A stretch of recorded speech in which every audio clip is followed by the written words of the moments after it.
Florian, Solange, Ouais. à tour de Alors, rôle. si tu le dis. Florian, je te laisse le... Ouais, je Le m'appelle départ. Florian. Voilà. C'est un peu Alors, bateau quand même. peut-être que tu vas nous expliquer ce qui t'a motivé à t'engager, parce que je sais que ça fait vraiment plusieurs années que tu t'engages dans beaucoup de projets Ouais. positifs. Effectivement, ouais. Et qu'est-ce qui t'a amené jusqu'ici en fait? Bah ouais, ça fait plusieurs années que j'ai décidé de, j'ai envie de dire, prendre ma vie en main et d'être en accord avec mes valeurs, qui sont notamment la paix. Ouais, c'est les valeurs principales, je pense, la paix qui m'anime au fond. C'est-à-dire que pour moi, on est sans cesse dans un monde qui nourrit la compétition, la concurrence et la guerre entre autant les êtres, les nations, enfin tout et tous quoi en fait. Et c'est vrai que c'est cette valeur phare en fait qui m'a motivé depuis plusieurs années à m'engager dans différents projets, notamment Genome, celui du tirage au sort. Parce que pour moi, c'est ce qui pourrait permettre de changer ce rapport déjà qu'on a les uns aux autres en fait, et d'un parti à l'autre. C'est toujours guerrier en fait, cette vision de la société où on est forcé de choisir un camp. Alors on choisit son camp, puis c'est forcément contre d'autres camps. Enfin, donc moi j'ai envie d'aller au-delà et de nourrir autre chose.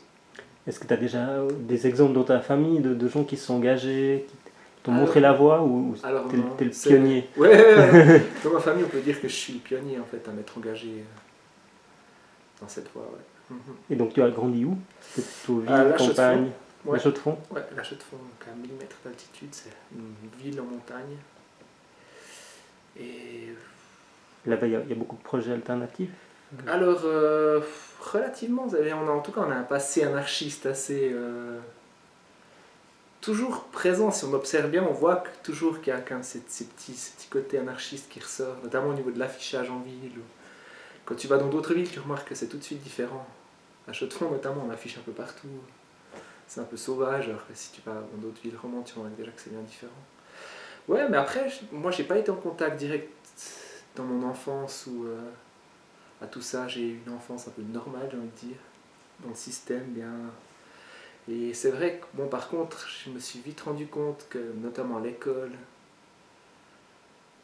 me faisait souffrir déjà. Enfin, dans le sens, je m'en suis rendu compte un peu après, mais je le vivais sur l'instant, mais après j'ai pris du recul et je me suis vraiment rendu compte que la manière dont l'école fonctionne et tout, c'est générateur de beaucoup de souffrance. Ça peut être générateur de beaucoup de souffrance, notamment chez moi, parce qu'il y avait vraiment cette idée déjà de compétition les uns des autres. On ne peut pas collaborer, apprendre ensemble, on n'est pas dans quelque chose vraiment de vivant en fait, parce que pour moi la vie c'est la collaboration et la coopération. Donc, et ouais, je pense que de ce que j'ai vécu en fait, j'en suis arrivé à avoir une vision du monde telle que je l'ai aujourd'hui et de vouloir autre chose en fait. Vouloir autre chose. Très bien. Ouais. Solange. Super, bon. Du coup, moi c'est Solange. Au niveau de mon engagement, je dirais que ça a commencé en fait depuis toujours parce que moi par contre, mes parents étaient déjà dedans, mes grands-parents étaient déjà dedans. Sur plein de niveaux, par exemple ma grand-mère, je viens d'un village belge, un petit village, une petite ville de campagne dans laquelle elle a réussi à être dans les précurseurs d'un magasin du monde, donc équitable. Et c'était vraiment un grand projet à ce moment-là, aussi des associations d'écoute aux femmes qui courent par les rues dans des milieux ruraux comme ça. Et mes parents, donc ma mère, sa fille, a suivi vraiment la lignée, ses sœurs aussi. Et mon père, qui par contre est suisse, s'est engagé aussi. Et d'ailleurs, mes parents se sont rencontrés parce qu'ils étaient tous les deux dans la JOC, donc les Jeunesses ouvrières chrétiennes. Tous les deux comme permanents à la JOC. Donc c'était vraiment, ils se sont rencontrés dans le cadre de leur engagement justement. Et mon frère et moi, on a vraiment baigné là-dedans depuis toujours, je crois. Et puis... Et t'as pas eu ce contre-effet de dire c'est trop... Ah non, vraiment...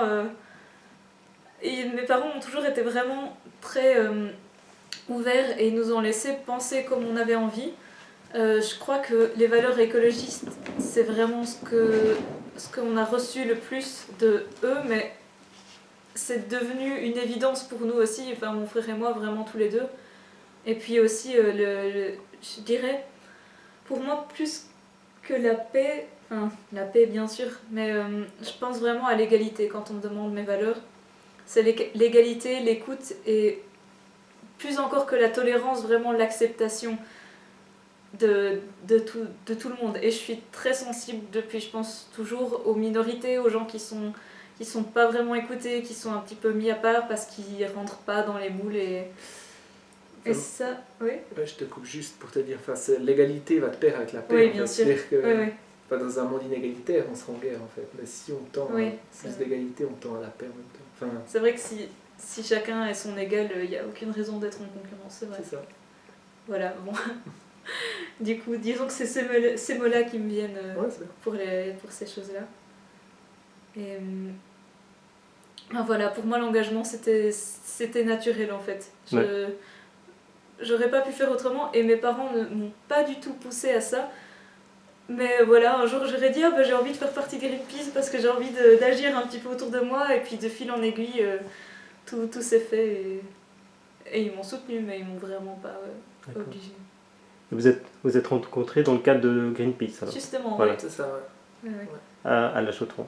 À Neuchâtel. À Neuchâtel. Du coup, à Neuchâtel. Ouais, du coup, à Neuchâtel. Ouais. Et là-bas, vous avez beaucoup d'actions en cours, vous avez déjà participé à beaucoup de choses. Ça consiste en quoi? Vous vous rencontrez souvent? Alors ça dépend des périodes, disons. Oui. Ça dépend vraiment les périodes et la motivation en fait. C'est un groupe vivant, donc puis on a aussi d'autres projets un peu tous, donc ça dépend de s'il y a des fois un déclic ou quelqu'un qui se dit on peut faire ça, puis on lance une petite action ensemble et tout. C'est vraiment des occasions aussi de se retrouver autour d'un thème. Et c'est quoi les grands thèmes un peu peut-être nationaux ou... Ouais, alors des fois, ça peut vraiment être autant national que plus large en fait. Dernièrement, le grand thème pour tout le pays c'était le nucléaire, la votation du 27 novembre pour la sortie programmée du nucléaire, où vraiment Greenpeace Suisse a mis la gomme dessus. Et puis on a été très axé là-dessus pendant un moment, alors qu'avant on avait parlé de toute autre chose. L'Arctique notamment. Oui, on a eu sauver l'Arctique, on a eu l'interdiction du glyphosate, de la vente du glyphosate en Suisse. Le forage de gaz de schiste ou de travers. Oui, c'est juste. Donc plein d'engagements. Ouais. Voilà. Ouais, tout plein.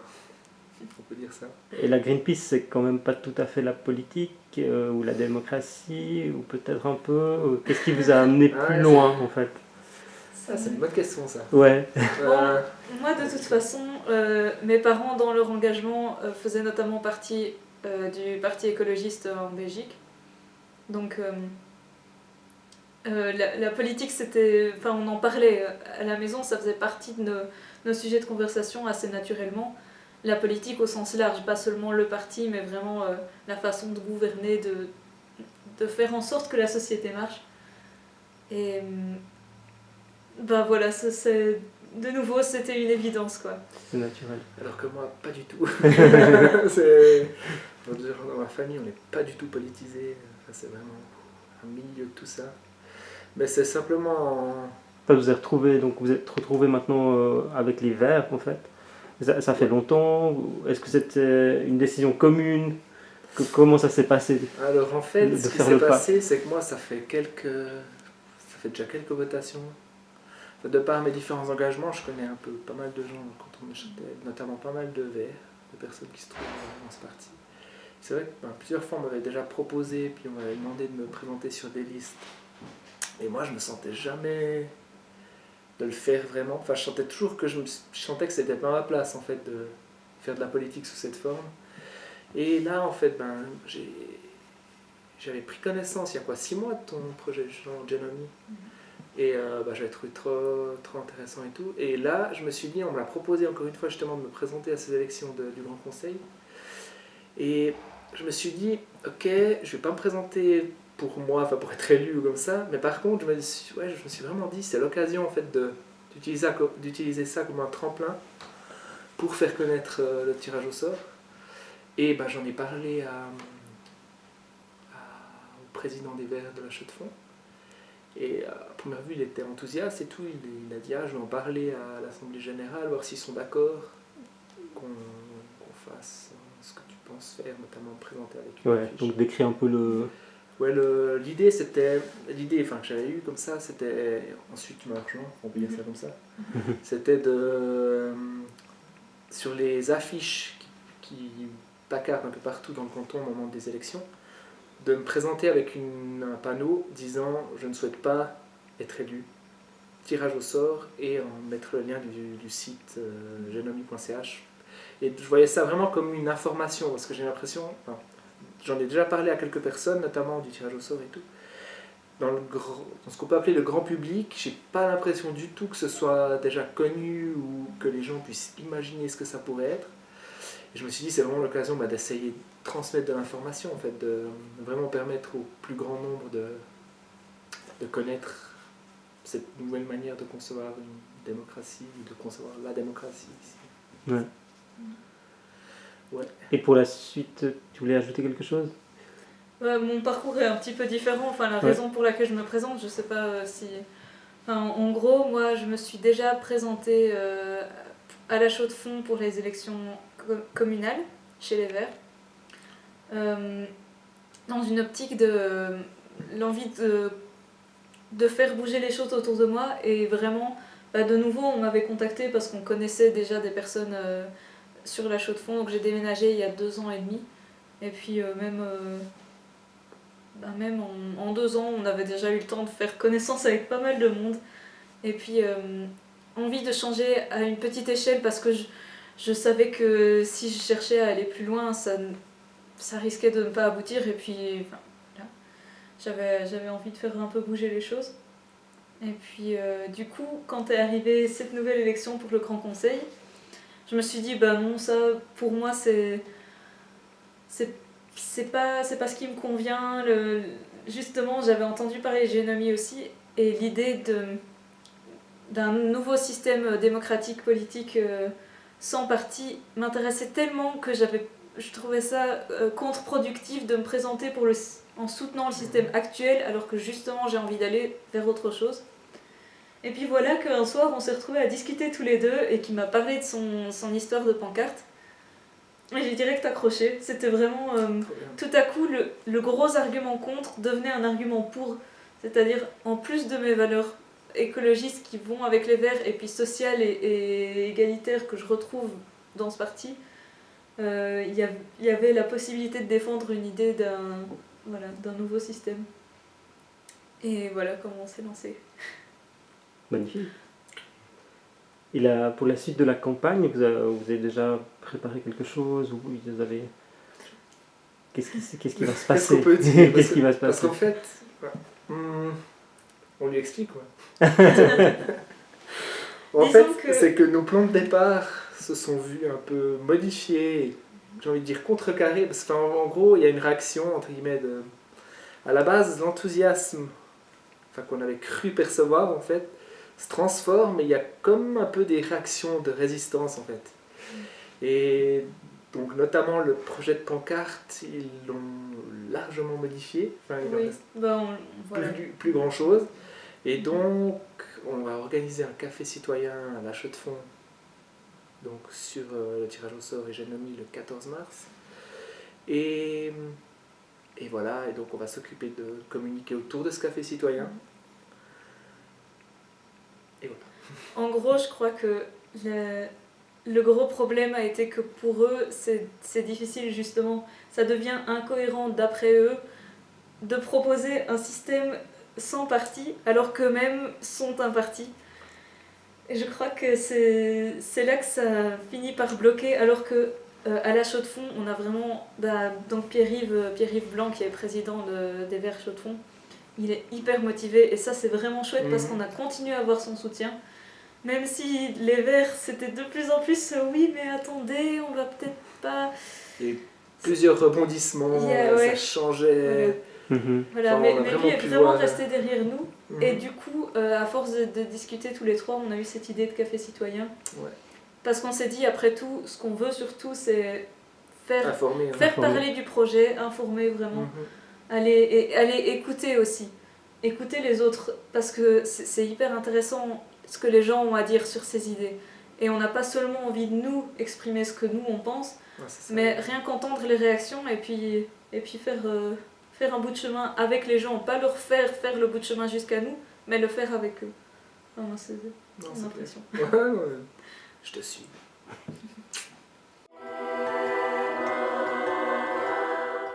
Solange et Florian, Nous revoilà. vous voilà. De retour. Très bien. Ce qui nous intéresse donc ce soir, c'est aussi le thème du tirage au sort.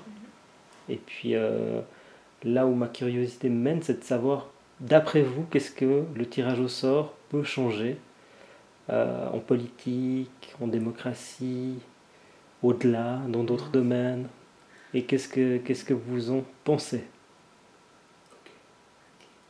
Tu y vas ou j'y vais? Vas-y, lance-toi.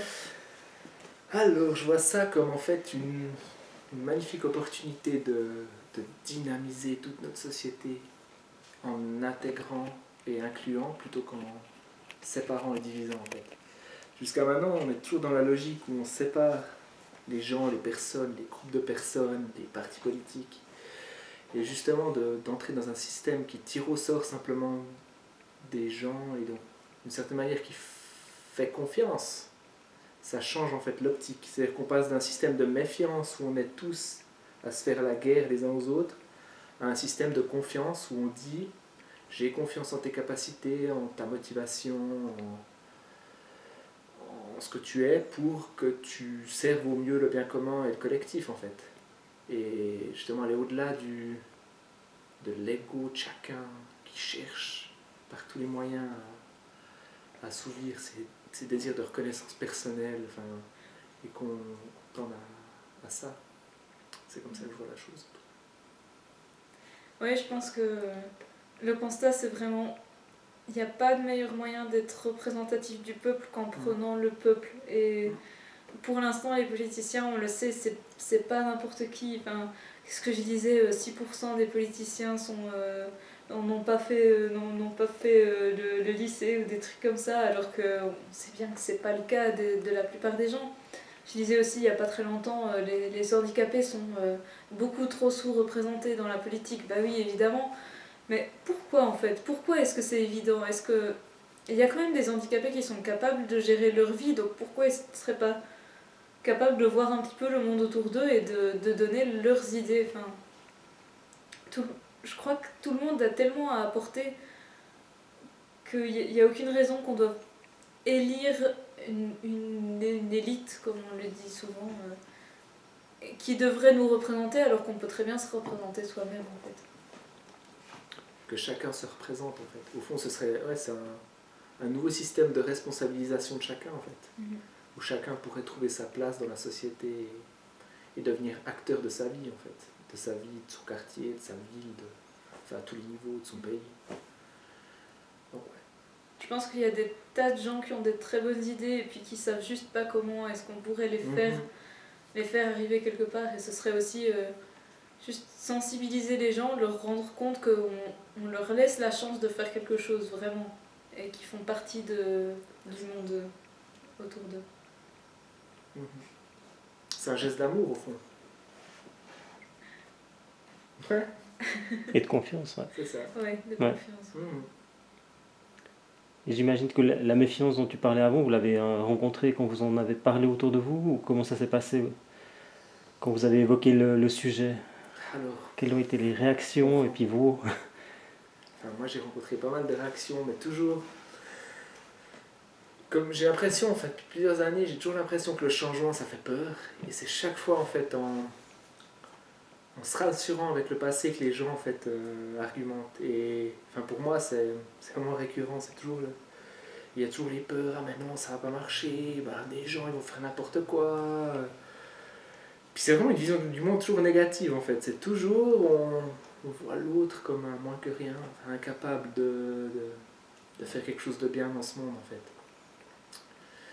Et ouais, vraiment changer ce regard et être plus dans la confiance, pour moi, c'est vraiment ce qui nous mènera à un monde en paix. J'ai pas grand chose à rajouter. Ouais.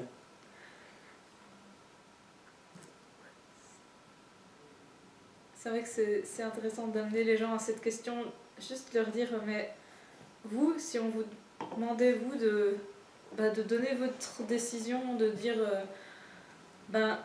on vous fait confiance, on vous pose cette question-là, ça va changer peut-être la vie des gens autour de vous.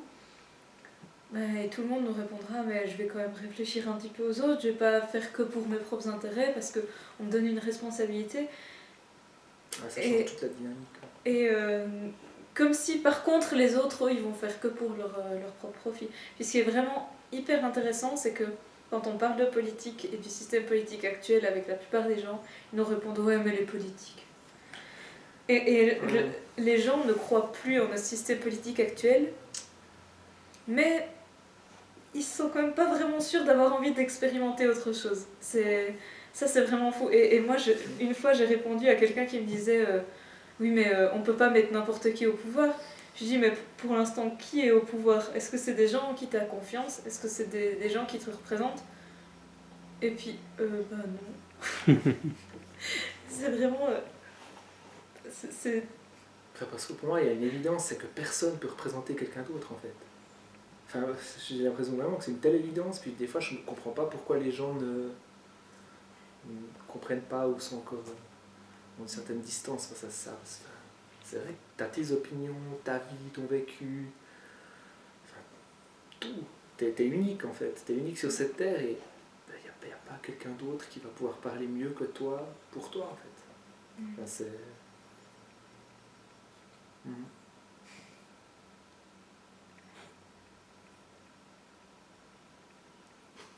Que dire de plus? Que dire de plus à ce moment-là? C'est... Ouais. Attends, il y a encore un point à aborder. Attends. Ah, le monde idéal. Le monde idéal, tu veux te lancer? Vas-y. Un monde idéal, qu'est-ce que ce serait pour moi? Alors ça...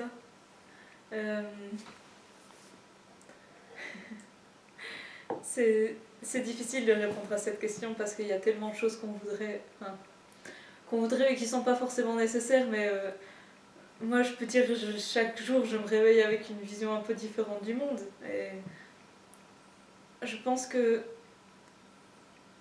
comme je le disais, j'ai tendance à vraiment me rendre compte des minorités, vraiment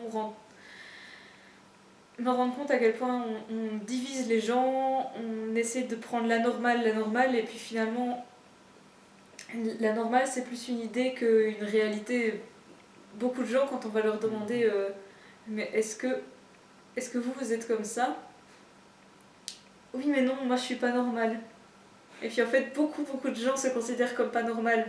Donc au final, à quoi ça sert de chercher à faire comme un idéal qui n'existe pas puisque personne ne s'y retrouve vraiment? Et je sais plus du tout pourquoi je disais ça. Ah oui, voilà, pour mon monde idéal, c'est... Chaque jour, il faudrait le refaire, un monde idéal. C'est pas... C'est clair, c'est en mouvement. C'est en mouvement. Tout ce qu'on peut faire, c'est essayer des nouvelles choses. Et puis c'est vrai que, par exemple, donner sa place à tout le monde, c'est important pour moi. Voilà, si moi-même, chaque jour, je le refais, mon monde idéal, j'imagine, si le monde devait être idéal pour tout le monde, ce serait difficile. Alors, essayons chacun des choses et puis faisons au mieux. L'idéal, ça, on n'y arrivera jamais. C'est de partager. C'est pas grave. C'est ça. Voilà. Ouais, le monde idéal, c'est nous qui le faisons en fait. C'est nous qui pouvons participer, du moins à le faire, à le créer, à l'avenir. Et ouais, moi ce que je vois comme monde idéal, c'est vraiment... Enfin, j'ai l'impression que le monde actuel, c'est un monde qui est basé sur la violence et la guerre, et qu'on peut créer un monde qui soit juste basé sur la paix, comme valeur fondamentale en fait. Et en fait, après, peu importe la forme qu'il prendrait que ce soit les institutions ou enfin vraiment peu importe, mais juste qu'il y ait cette paix en fait qui soit juste ancrée et là, et à partir de là je pense qu'on pourrait faire des trucs vraiment cool dans la vie et puis vraiment passer des bons moments tous ensemble sur cette terre. C'est vrai que tout découlerait, la confiance et l'égalité, le partage, tout découlerait de la paix. Si on est tous en paix, on n'a aucune raison justement de tricher, de jouer. C'est ça. Ouais. C'est vrai que les forces de paix en fait, courent rarement après le pouvoir. Ceux qui se saisissent du pouvoir, ce sont des gens qui ont peut-être les mauvaises intentions. C'est exactement ça.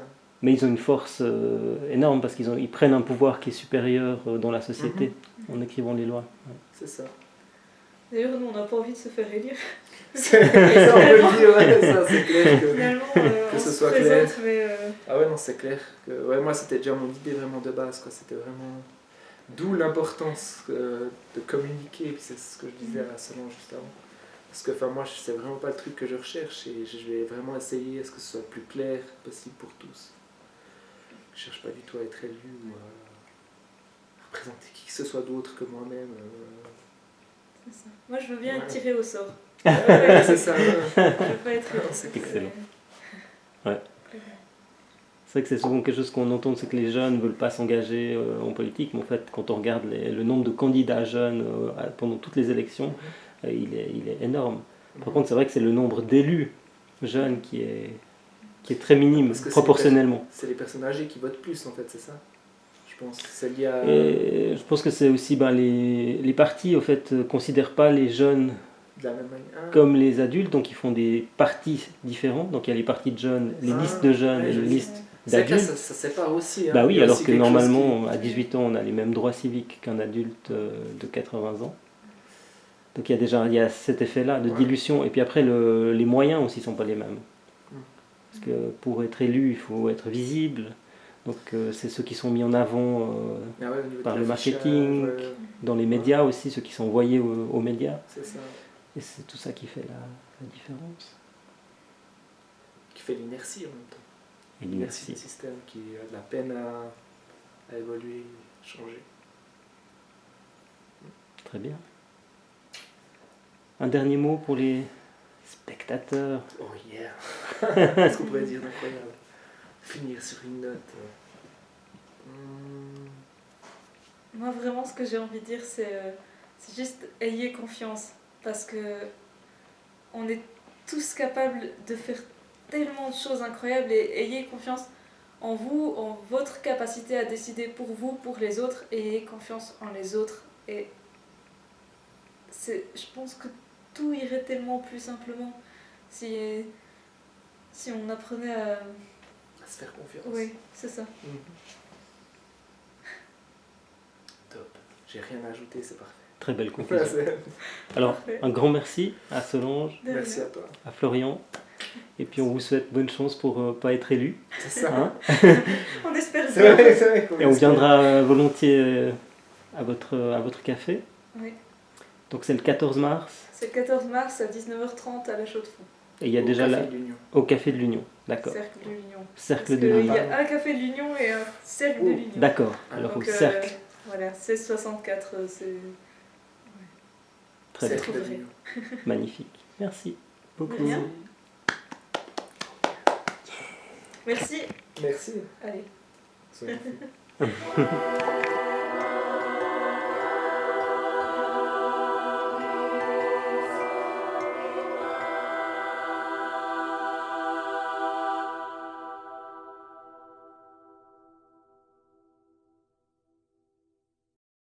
Motivation, position par rapport aux élections. Ça fait trop de sions. Oh là là.